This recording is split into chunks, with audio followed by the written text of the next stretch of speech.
Hello everyone, आज हम start करेंगे रीअरेंज की एपिसोड 3 के साथ। तो हम स्टार्ट करते हैं। एपिसोड का स्टार्टिंग होता है, उसमें ब्यू, नट और विन तीनों के तीनों P1 से मिलने जाते हैं। P1 जो है वो बाहर निकलता है और वो कहता है विन कहता है ये है हमारा ड्रमर। विन कहता है कि मैं तुम्हें कंपटीशन के लिए इनवाइट करना चाहता हूँ। उसी टाइम एक कहता है कि अगर कंपटीशन की बात है तो मैं अभी रेडी नहीं हूँ। ये कह के वो वहाँ से निकल जाता है। नेक्स्ट सीन में तीनों के तीनों चाय जो है उसके घर पे पहुँचते हैं और उसकी मॉम को एक महंगी लिक्विड देते हैं गिफ्ट में। और उसकी मॉम कहती इतना महंगा गिफ्ट। तो उसके बाद वो तीनों विन जो है वो कहता है कि हम चाहते हैं कि आपका जो बेटा है वो हमारे बैंड में बेसिस्ट का काम करें। तो उसके बाद वो उसकी मॉम कहती है हाँ ऑफ़ कोर्स, क्यों नहीं, मैं उसे बुला देती हूँ। और जैसे ही वो बाहर आता है वो देखता है तीनों को और पूछता है तुम लोग फिर से यहाँ आ गए। फिर उसके बाद उसकी मॉम कहती है कि तुम्हें इन लोगों के साथ जाके म्यूज़िक में उनके बैंड में पार्ट लेना चाहिए। तो वो कहता है मैं नहीं जा रहा हूँ। तो वो कहती है कि उन ठग्स जो कि जैसे तुम्हारे दोस्त हैं उनके साथ घूमने से अच्छा तुम्हें इनके साथ जाना चाहिए। तो उसके बाद छाया जो है वो ये कहता है वो इसलिए क्योंकि ये आपके लिए इतनी महंगी लिक्विड लेके आए हैं। फिर उसकी मॉम ये कहती है कि तुम्हें क्या लगता है तुम्हारी मॉम को कोई इतने आसानी से ख़रीद सकता है। फिर उसकी मॉम ये कहती है अगर तुमने मेरे से आज के बाद ऐसे कभी बात की तो फिर भूल जाना कि मेरी जो ड्रिंक्स तुम चोरी छुपे लेके जाके पीते हो वो कर पाओगे फिर से कभी। चाय जो है वो रेडी हो जाता है जाने के लिए। उसके बाद उसकी मॉम वहाँ से खुश होकर चली जाती है क्योंकि उसने हाँ कह दी होती है। उसके बाद वो उन तीनों से पूछता है कि तुम लोगों को मेरे घर का एड्रेस कैसे पता चला। विन ये कहता है कि मैं यहीं आसपास रहता हूँ तो इसलिए मुझे पता चल गया कि तुम कहाँ रहते हो।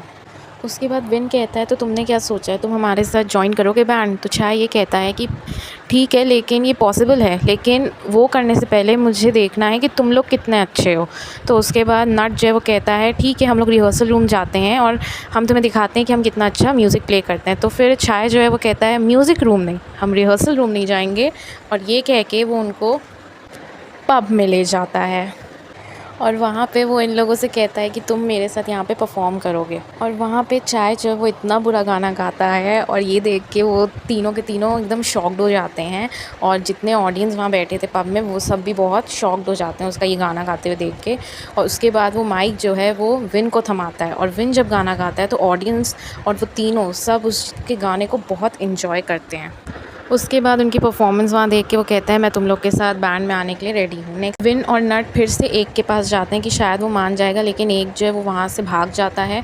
और जैसे ही विन उसके पीछे भागता है उतनी देर में नट उसे पीछे से आवाज़ दे के बुलाता है क्योंकि नट की तबीयत ख़राब होने लगती है। नट ये कहता है शायद मैंने कुछ खाया नहीं, इस वजह से मुझे इतना डिज़ी फील हो रहा है। तो विन कहता है कि तुम्हें डॉक्टर के पास जाना चाहिए। तो वो फिर नट कहता है मैं सिर्फ डिज़ी फील कर रहा हूँ, उसके लिए डॉक्टर के पास जाने की ज़रूरत नहीं है।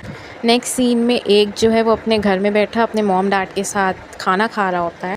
फिर एक अपने पेरेंट्स से बोलता है कि मुझे ऐसा ऐसा ऑफ़र मिला है कुछ लोगों की तरफ से, तो क्या मैं बैंड में जा सकता हूँ। तो उसके पेरेंट्स इतना खुश हो जाते हैं और कहते हैं तुम इतने टैलेंटेड हो, तुम्हें जाना ही चाहिए। उसके बाद एक जो है वो कहता है कि लेकिन अगर मैं बैंड में गया तो मुझे घर आने में लेट हो जाएगी, तो आप लोग मेरी टेंशन तो नहीं लोगे। तो उसके बाद जो उसके दोनों पेरेंट्स हैं वो कहते हैं कि उसके पेरेंट्स ये कहते हैं जिसमें तुम्हारी खुशी है हम तुम्हें सपोर्ट करेंगे। उसके पापा कहते हैं मैं कॉन्ट्रैक्टर को कह के पुराना जो म्यूज़िक रूम है उसे हटवा के तुम्हारे लिए एक नया म्यूज़िक रूम भी बनवा दूँगा। नेक्स्ट सीन में विन जो है वो जल्दी से खाना ब्रेकफास्ट बना के टिफ़िन में पैक करके निकलता है। उस टाइम उसके पापा बोलते हैं हम लोग साथ में खाना खाते हैं, तो इस बार तुम इतनी जल्दी जा रहे हो। तो कहता है मैं खाना खा चुका हूँ ऑलरेडी, ये कह के वो वहाँ से निकल जाता है। और वहाँ पे वो नट से मिलता है स्कूल में और नट को वो टिफ़िन पकड़ाता है जो उसने खुद से बनाया होता है और कहता है कि इसे खा लो। और नट जो होता है कहता है इसकी क्या ज़रूरत थी। तो कह रहा था विन ये कहता है कि मुझे लगा कि तुम शायद गिटार सही से ना बजा पाओ, इसीलिए मैं इस बार तुम्हारे लिए खाना बना के लेके आया हूँ, इसे खाओ ताकि तुम्हें एनर्जी मिलेगी और तुम अच्छे से परफॉर्म कर पाओगे। विन, छः और ब्यू जो हैं ये तीनों एक्सरसाइज कर रहे होते, रनिंग कर रहे होते। तो ब्यू पूछती है कि हमें रनिंग करने की ज़रूरत क्यों है यहाँ पे। तब छः ये बोलता है कि एक बैंड बनाने के लिए और एक कॉन्सर्ट में जाके परफॉर्म करने के लिए हमें स्ट्रॉन्ग होना चाहिए, मेंटली भी और फिज़िकली भी। उसके बाद ब्यू कहती है पर मैं तो बैंड की मैनेजर हूँ ना। तो छः कहता है कि अरे हाँ हम तो भूल गए कि तुम बैंड की मैनेजर हो, फिर तुम्हें रन करने की ज़रूरत ही नहीं थी। विन वहाँ पे खड़े होकर देखता है कि ब्यू के बाद पीछे पीछे नट भी भागता हुआ आ रहा है, लेकिन वो इतना ज़्यादा थक जाता है कि एक जगह पे वो जाके गिरने लगता है। उसी टाइम वहाँ पे विन पहुँच के उसे बचा लेता है गिरने से। उसकी इतनी बुरी हालत देख के विन और बाकी सब डिसाइड करते हैं कि हम नट को हॉस्पिटल लेके जाएंगे। तो नेक्स्ट सीन में विन जो होता है वो नट के साथ हॉस्पिटल में होता है और वहाँ पे जो नर्स है वो बाहर निकलती है नट की रिपोर्ट लेके, और जब विन जा रहा होता है उसके साथ देखने तो नट कहता है तुम मुझे फ़ॉलो क्यों कर रहे हो, जो रिपोर्ट है वो मैं खुद देख सकता हूँ। तो विन कहता है कि नहीं, मैं तुम्हें फ़ॉलो नहीं कर रहा था, मैं यहाँ पर बैठने आया था बस। नट केबिन से बाहर आता है और कहता है विन को कि डॉक्टर ने कहा है कि बस मुझे रेस्ट की ज़रूरत है और कुछ नहीं। तो विन कहता है क्या सही में? तो उसके बाद नट कहता है हाँ, मैं तुमसे झूठ क्यों बोलूँगा। उसके बाद नट विन से ये कहता है ठीक है, मैं एटीएम जा रहा हूँ, और ये कह के वो वहाँ से चला जाता है। नेक्स्ट सीन में विन जो है वो नट के घर पे कॉल करता है, फ़ोन उसके डैड उठाते हैं और वो उससे इन्फॉर्मेशन लेते हैं कि तुम कौन हो, किससे बात करनी है। तो कहता है मैं नट का फ्रेंड हूँ, मेरा नाम विन है, तो मुझे नट से बात करनी है। फिर नट आता है और विन उससे बोलता है क्या तुम सोने जा रहे हो? तो कह रहा है हाँ, मैं सोने ही जा रहा हूँ। उसके बाद विन ये कहता है कि डॉक्टर ने तुम्हें ऑर्डर किया है कि तुम्हें जल्दी सोना है, तो तुम इतनी लेट में सो रहे हो। तो फिर वो कहता है नट कि हाँ, मैं बस जा ही रहा हूँ। तो उसके बाद विन कहता है बस इतना ही कहना था। तो उसके बाद नट कहता है बस इतनी सी बात करने के लिए तुमने मुझे कॉल किया था? तो उसके बाद विन कहता है कि क्या तुम्हें और कोई बात करनी है मेरे से? तो उसके बाद नट ये कहता है कि हाँ, तुम्हारा जो लंच बॉक्स है जो तुमने मुझे दिया था वो मेरे पास अभी भी पड़ा हुआ है, मैं उसे वॉश करके तुम्हें नेक्स्ट डे वापस कर दूँगा। और नट ये भी कहता है कि अब विन को कि अब से तुम्हें ऐसे खाना बना के मुझे देने की ज़रूरत नहीं है, मैं अपना खाना खुद से बना सकता हूँ। तो उसके बाद विन ये कहता है क्या खाना डिलीशियस नहीं था? नट ये कहता है नहीं, ऐसा कुछ नहीं है, वो अच्छा था खाना, लेकिन मैं तुम्हें ट्रबल नहीं करना चाहता हूँ। फिर दोनों फ़ोन रख देते हैं। फिर नेक्स्ट सीन में फिर से दोनों स्कूल के बाहर मिलते हैं और वहाँ पे दोनों टिफ़िन एक्सचेंज करते हैं। नट जो है वॉश करके उसका टिफ़िन उसे वापस दे देता है और विन जो है फिर से नया टिफ़िन बना के नट को देता है। तब नट कहता है तुम्हारे घर में कितने लंच बॉक्स हैं? नट टिफ़िन वॉश भी करता है, साथ में उसके लिए वो उसमें कुछ खाना भी बना के रखता है। तो विन पूछता है तो तुमने मेरे लिए खाने में क्या बनाया है? तो नट कहता है वो सरप्राइज़ है, तुम जब खोलोगे तुम्हें पता चल जाएगा। नेक्स्ट सीन में ब्यू और विन एक साथ क्लासरूम में बैठे हुए होते हैं और जो ब्यू है वो कहती है तुम हमारे साथ स्कूल भी सुबह नहीं आते हो और जल्दी अकेले निकल जाते हो, फिर उसके बाद लंच टाइम पे लंच बॉक्स खोल के खाना खाते हो और मुझे कितना अकेला अकेला फ़ील हो रहा है।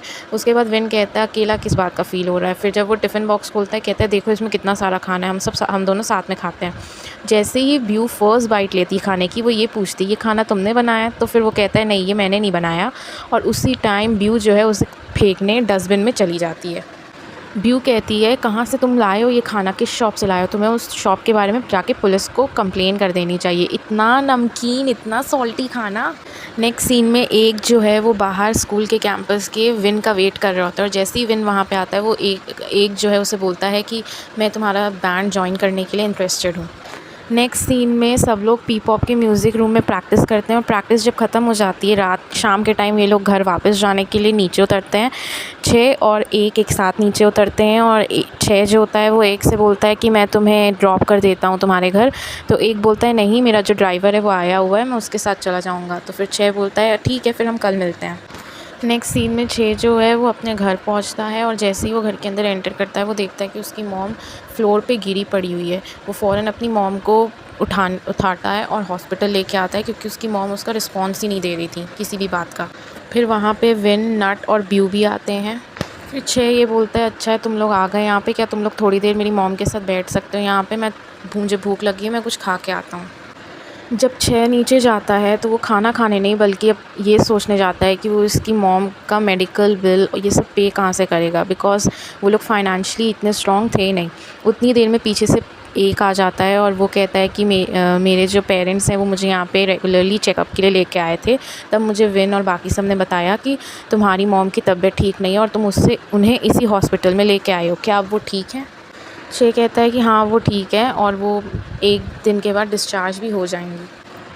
फिर नेक्स्ट सीन में 6 जो है वो वापस आता है नर्स के पास और नर्स कहती है कि आपकी मॉम का बिल ऑलरेडी किसी ने पे कर दिया है। फिर वो पूछता है किसने? तो वो कहती है कि एक मैन और एक वुमेन आए थे पे करने और वो उस साइड गए हैं उस तरफ। उसके बाद ये जैसे ही वहाँ पे भागता है देखता है कि वो जिस आदमी और औरत की बात कर रही थी वो और कोई नहीं, एक के पेरेंट्स थे और उन्होंने बोला कि तुम मेरे बेटे का इतना ख्याल रखते हो, इसे एज़ अ पेमेंट समझो, क्योंकि मेरे बेटे ने हमें ये भी बताया कि तुम उसके साथ कितने अच्छे से रहते हो, तो ये पैसे पे करने की ज़रूरत तुम्हें है नहीं। छे कहता है मैं ऐसा कर नहीं सकता, क्योंकि इसका ध्यान रखना एक अलग बात है, लेकिन फिर भी मैं कोई ना कोई तरीका ढूंढ लूँगा आपको पैसे पे करने के लिए वापस। नेक्स्ट सीन में ये लोग एक जगह पे परफॉर्म कर रहे होते हैं और वहाँ पे नट के पेरेंट्स भी आ जाते हैं और विन नट के पेरेंट्स को देख के बहुत ही सैड हो जाता है, क्योंकि नट के जो पापा थे वो कभी नहीं चाहते थे कि वो इन सब म्यूज़िक एंड ऑल में रहें, इसीलिए उन्होंने उसका गिटार तक तोड़ दिया था। और ऐसे यहाँ पे हमारा जो एपिसोड 3 है वो फिनिश होता है। Thank you for watching.